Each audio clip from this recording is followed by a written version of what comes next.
आम्ही नागपूर महानगरपालिकामध्ये अस्वस्थ, लाचार, बीमार अग्निशमन विभागाचे प्रश्न घेऊन आलो होतो आणि कारण की आणि त्याऐवजी 2.5 वर्ष अगोदर 352 लोकांच्या फायरमॅनची भरती काढण्यात आली होती, ती आतापर्यंत प्रलंबित आहे। 7000 युवक युवती ज्यांनी अप्लाय केलं आहे, निवेदन केलं आहे, ते बेरोजगार आहेत। त्यांचा प्रश्न घेऊन आम्ही प्रशासक इमारतमध्ये नागपूर महानगरपालिकेकडे आले होतो आणि आज वर्तमान परिस्थिती नागपूर महानगरपालिकेमध्ये फायरची अशी आहे की यांना 20 फायर स्टेशन हवे आहेत। प्रत्येक फायर स्टेशनला 60 फायरमॅनची आवश्यकता आहे, पण यांच्याकडे मात्र 11 फायर स्टेशन आणि फक्त 127 फायरमॅन आहेत। म्हणजे लोकांची सुरक्षाची खिलवाड, दुर्दैवानं आगजनीची घटल्यानं लोक मृत्यूच्या मुखी जातील अशी स्थिती आहे आणि मुख्यमंत्री साहेबांच्या शहरामध्ये, आदरणीय गडकरी साहेबांच्या शहरामध्ये ही व्यवस्था आज आम्ही प्रशासक महोदयांना सांगितलं की तातडीने ही प्रक्रिया राबवण्यात यावी।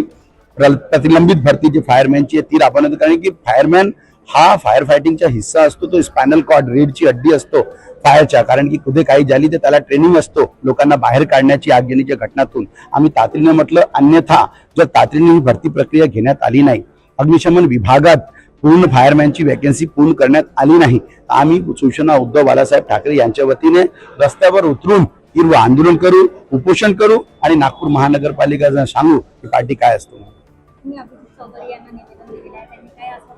अभिजित चौधरी साहेबांनी सांगितलं की आम्ही शासनाला हे पूर्ण प्रारूप पाठवलं आहे। नगर विकास मंत्रालय आपल्या लेवलवर याची नवीन गाईडलाईन काढून त्वरित भरती करेल आणि आम्हाला पण गरज आहे, म्हणजे या नागपूरच्या प्रशासकाला, नागपूर महानगरपालिकेला गरज खूप आहे, परंतु दुर्दैव आहे की मुख्यमंत्री साहेबांच्या शहरामध्ये भरती होत नाही आहे, हे त्यांच्या पण दुर्दैव आहे। आता आम्हाला कळलं की प्रशासन आणि सरकारमध्ये समन्वय नाही आहे असं दिसून येतं।